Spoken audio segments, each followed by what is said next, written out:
बसंतपुर नामक एक छोटे से गांव में लता और घनश्याम नामक पति पत्नी अपने दो बच्चे पिंकी और चीकू के साथ एक छोटे से घर में रहते थे। घनश्याम सेठ धनीराम के यहाँ खेतों में मजदूरी का काम करता था और लता गांव के एक बंगले में खाना और साफ सफाई का काम करती थीं। दोनों पति पत्नी खूब मेहनत और मशक्कत करके अपने और अपने बच्चों का पेट भरते थे। यूं तो हमेशा ही गर्मी के समय 40 डिग्री तक तापमान चला जाता था, लेकिन इस साल तापमान बहुत ज्यादा बढ़ गया था, जिस वजह से बसंतपुर गांव के लोग बहुत ज्यादा परेशान थे। दिन हो या रात हो, लोग गर्मी से बेहाल थे। इस साल तो बहुत ज्यादा गर्मी पड़ी है। इतनी कड़ी धूप में काम करना बहुत मुश्किल हो गया है। घर से निकलते ही पसीना बारिश की तरह टपकने लगता है। इतनी भारी गर्मी में तो काम पर भी जाने का मन नहीं करता। न जाने इस साल की गर्मी कैसे कटेगी। चलो अच्छा, मैं काम पर जाता हूँ, वरना सेठ गुस्सा करेंगे। घनश्याम मजदूरी पर चला जाता है। पिंकी और चिंकी एक सरकारी स्कूल में पढ़ते थे। लता पिंकी और चिंकी को स्कूल छोड़कर काम पर चली जाती है। उस बंगले में मालकिन हेमलता और मालिक रामचंद्र अपने दो बच्चे टीना और शिवम के साथ रहते थे। अरे लता, आ गई तू। अब चल जल्दी से सारे काम निपटा लो। पता है ना, शिवम की बर्थडे पार्टी है, तो सारे काम 4 बजे से पहले ही हो जाने चाहिए। और हाँ, इसके बाद तुम घर सजाने में भी मेरी मदद करोगी, ठीक है?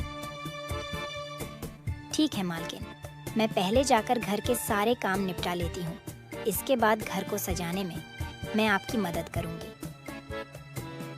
ऐसे लता घर के सारे काम करने के बाद हेमलता की घर को सजाने में मदद करती है। हेमलता और लता मिलकर पूरे घर को अच्छी तरह से सजा देते हैं। अच्छा मालकिन, मैंने घर के सारे काम निपटा दिए हैं और पार्टी की सारी तैयारी भी हो गई है, तो अब मैं घर जाती हूँ। हाँ ठीक है, लेकिन पता है ना तुम्हें, आज शिवम की बर्थडे पार्टी है, तो तुम शाम को 7 बजे अपने बच्चों के साथ पार्टी में आ जाना। और हाँ, मुझे तुम्हारी थोड़ी मदद की भी जरूरत होगी। ठीक है मालकिन, मैं शाम के समय बच्चों के साथ यहाँ आ जाऊंगी। ऐसा कहकर लता घर चली जाती है और दोनों बच्चों को तैयार करके शाम को 7 बजे पार्टी में आ जाती है। पार्टी बहुत ही शानदार होती है। लता के बच्चे इतना बड़ा घर देखकर कहते हैं, अरे यार चिंकी, यह घर कितना बड़ा है और कितना सुंदर है। बाहर कितनी गर्मी है, फिर भी इनके घर के अंदर कितना ठंड लग रहा है।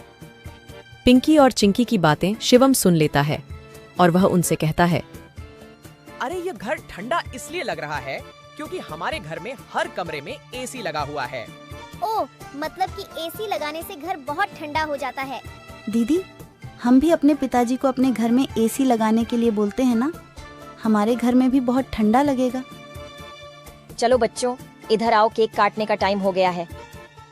जब केक काटने लगता है तो पिंकी और चिंकी एसी की ठंडी ठंडी हवा खाते खाते शिवम के कमरे की तरफ चले जाते हैं और शिवम के कमरे के बाहर खड़े होकर एसी की ठंडी ठंडी हवा का मजा लेने लगते हैं।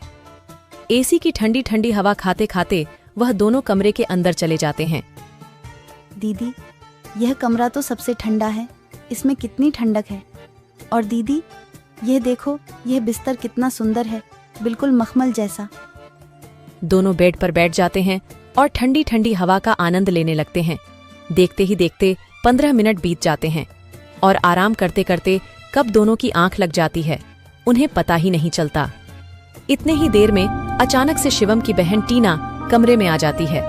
वह पिंकी और चिंकी दोनों को शिवम की बेड पर लेटा देखकर जोर से भड़कती है। ये दोनों मेरे कमरे में क्या कर रहे हैं? माँ इधर आओ, देखो ये दोनों मेरे बेड पर क्या कर रहे हैं। टीना की आवाज सुनकर हेमलता कमरे में आती है।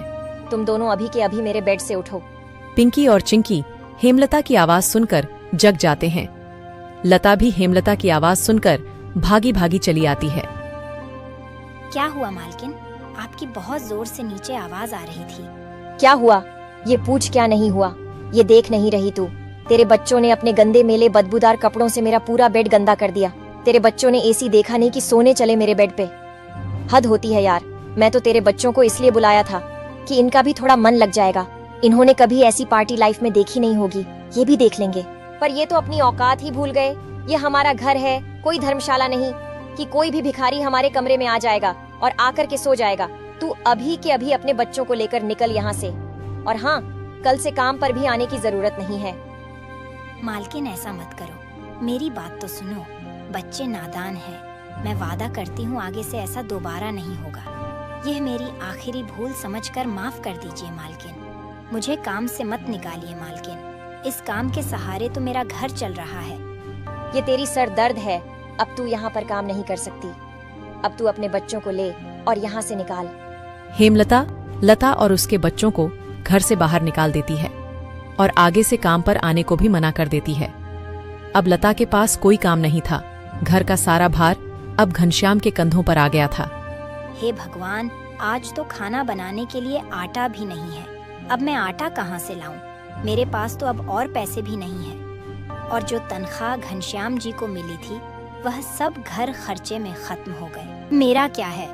मैं तो पानी पीकर भी सो जाऊंगी, पर बच्चों को क्या? भूखे पेट इन्हें नींद कैसे आएगी? आ गए आप। घर में राशन खत्म हो गया है। आज खाने में कुछ नहीं बना है। कोई बात नहीं, खाना आज मैं अपने साथ लेकर आया हूँ। सेठ जी के यहाँ पर आज दावत थी तो उन्होंने कुछ खाना बच्चों के लिए भी भिजवा दिया है। ऐसे उस रात तो वह सभी खाना खाकर सो जाते हैं। अगली सुबह लता फिर से अपनी मालकिन हेमलता के घर जाती है और उससे थोड़े पैसे उधार मांगती है। मालकिन, मेरे घर में खाने के लिए एक अनाज का दाना भी नहीं है। कृपया आप मुझे थोड़े से पैसे उधार दे दीजिए। तुझे देने के लिए मेरे पास कोई पैसे वैसे नहीं है। मैंने तुझे पहले ही काम से निकाल दिया था, फिर तेरी यहाँ आने की हिम्मत कैसे हुई? जा निकल यहाँ से और आइंदा यहाँ पर अपनी शक्ल मत दिखाइयो। हेमलता की कड़वी बातें सुनकर लता घर वापस जाने लगती है। तभी उसे रास्ते में एक पोस्टर दिखाई देता है। उस पोस्टर को देखकर लता वहीं रुक जाती है। पकोड़े बनाने वाले की जरूरत है। अधिक जानकारी के लिए इस दिए गए नंबर पर कॉल करें। पकोड़े बनाने तो मुझे आता है। अगर यहाँ मेरी नौकरी लग जाए तो घर का खर्च चलाने के लिए कुछ पैसे आ जाएंगे। ऐसा सोचकर लता उस पते पर पहुंच जाती है।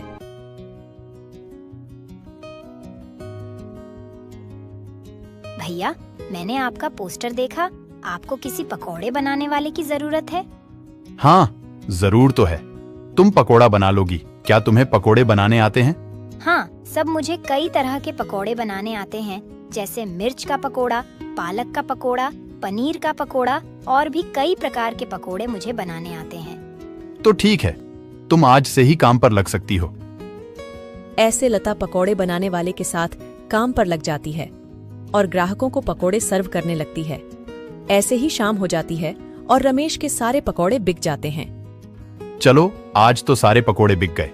आज तो तुमने पकोड़े सिर्फ सर्वे किए हैं, लेकिन कल से तुम्हें पकोड़े बनाने भी होंगे। हाँ साहब, मैं बहुत ही स्वादिष्ट पकोड़े बनाना जानती हूँ।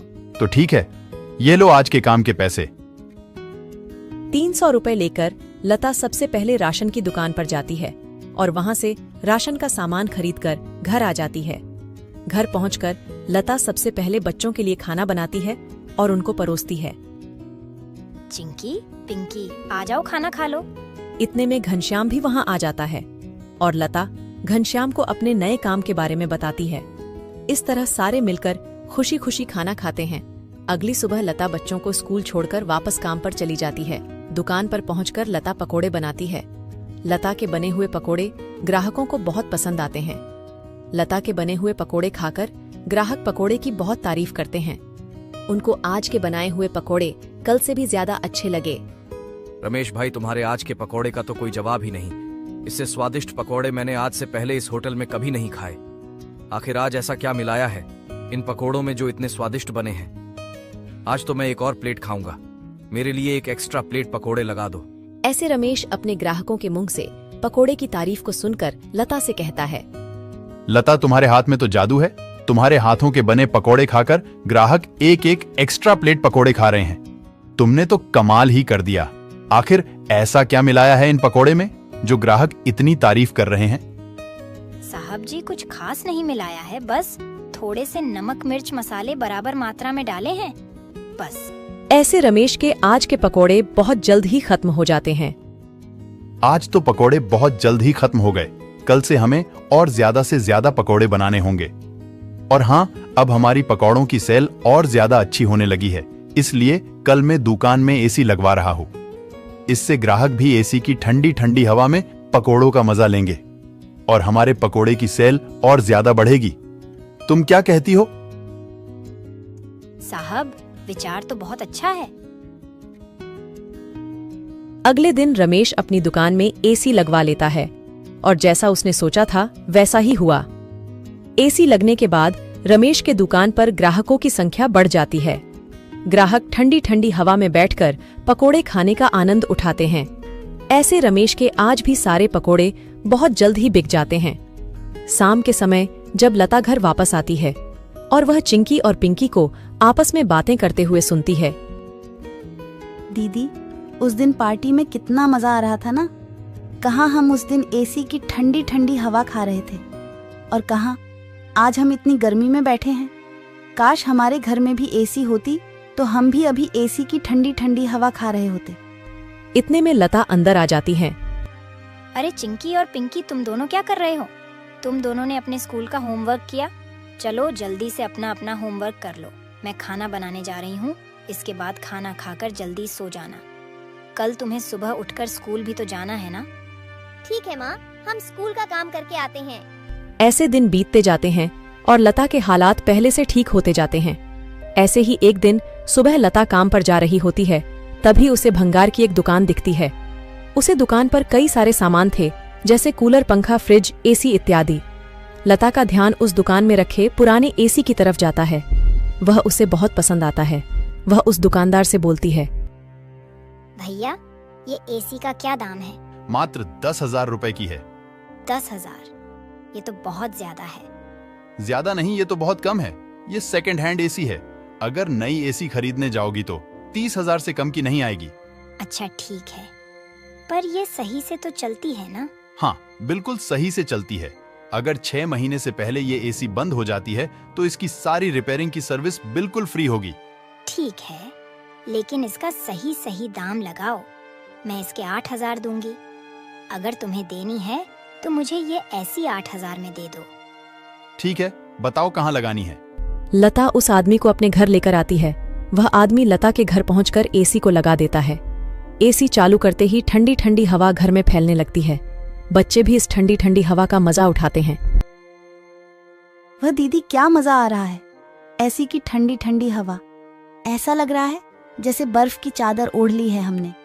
इतनी कड़ी गर्मी में ये ठंडी ठंडी हवा बर्फ की चादर जैसी लग रही है। घर में एसी के लगते ही बच्चे बहुत खुश हो जाते हैं। घनश्याम भी घर पर आ जाता है। ओह, आखिर तुमने बच्चों की इच्छा पूरी कर ही दी। कैसे ना करती भला। बच्चे तो आखिर मेरी जान है। इनसे बढ़कर मेरे लिए कुछ भी नहीं। एसी लग जाने की वजह से बच्चे बहुत खुश होते हैं और लता की कमाई भी अच्छी होने लगती है। लता के बने हुए पकौड़ों की वजह से रमेश के दुकान पर ग्राहकों की भीड़ लगी रहती थी। इससे रमेश खुश होकर लता की तनख्वाह बढ़ा देता है। थोड़े दिन बाद घनश्याम भी सेठ धनीराम के यहाँ मजदूरी छोड़कर लता के साथ पकोड़े बनाने लगता है। दोनों को रमेश काफी अच्छी सैलरी देता था, जिससे उनका घर खर्च काफी आसानी से चल जाता था। बच्चे पूरी गर्मी ऐसी की ठंडी ठंडी हवा में गुजरते हैं और इस तरह वह लोग अपना जीवन खुशी खुशी जीने लगते हैं।